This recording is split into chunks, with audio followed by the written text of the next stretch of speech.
G'day and welcome to the Resources Roadhouse. I'm Wally Graham and I am at the Melbourne League of the New World Metals Investment Series where I'm talking to Tim Crossley of Mayur Resources. G'day Wally, how are you? I'm very well, thanks Tim. Now, just before we came on air, we were having a very interesting chat about what Mayur actually does. Okay, so as you were alluding to, we're in a room full of explorers, but you're a step ahead of that. You're actually producing, but it's what you're producing that's even more interesting. Yeah, I mean, it's actually, I sat in a couple of the presentations before I went on, and, one was a rare earths company, and another one was an explorer, rare earths explorer, and then another one was a sort of copper, I think copper, gold, and a bunch of other sort of metals. And it was interesting for me to listen to their presentation. But, what was really important when I thought about things is that, big point of difference is both those companies still have exploration risk. It's early stage. The other interesting point, if they actually get to the point where they're in the production, they're going to need lime. That's just, a fact of life, that you can't really produce a lot of these metals.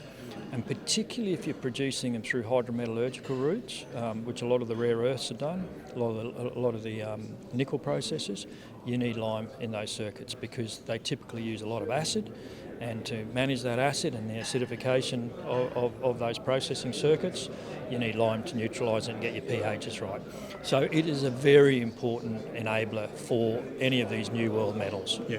So you've got a lime mine. What is that lime mine and whereabouts are you operating? Yeah, so we're in PNG.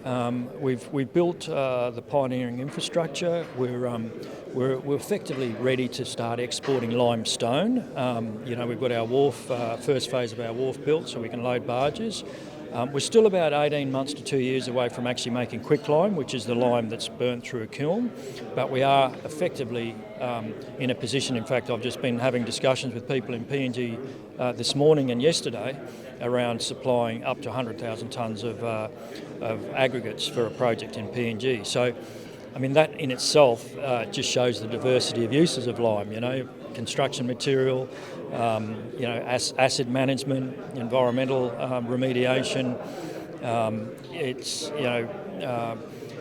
water processing, sewage treatment plants, sugar processing. It's really a commodity that is probably as old as we want to think about, but touches every part of our lives and what we do.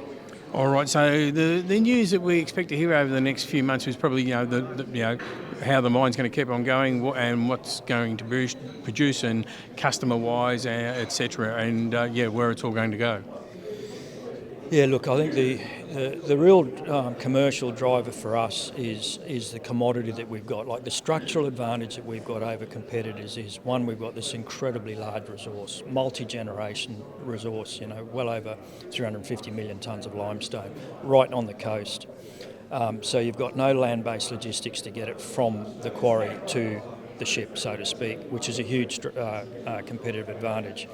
Two, there's been a massive underinvestment in lime production in Australia for probably 30 years. But in that time, you've seen demand for lime increase, so there's a market opportunity. What's actually happening with that market opportunity at the moment is those companies are importing it. A lot of those imports are coming from North Asia. Our model is to displace those imports. We're closer, we're right on Australia's doorstep, bring them straight into Northern Australia, Eastern Australia and Western Australia. And that's one market, and then we've got our own domestic market in PNG, which takes about 50% of our production. And that, for us, is a complete import displacement market. So that product's coming from Malaysia, China, Japan.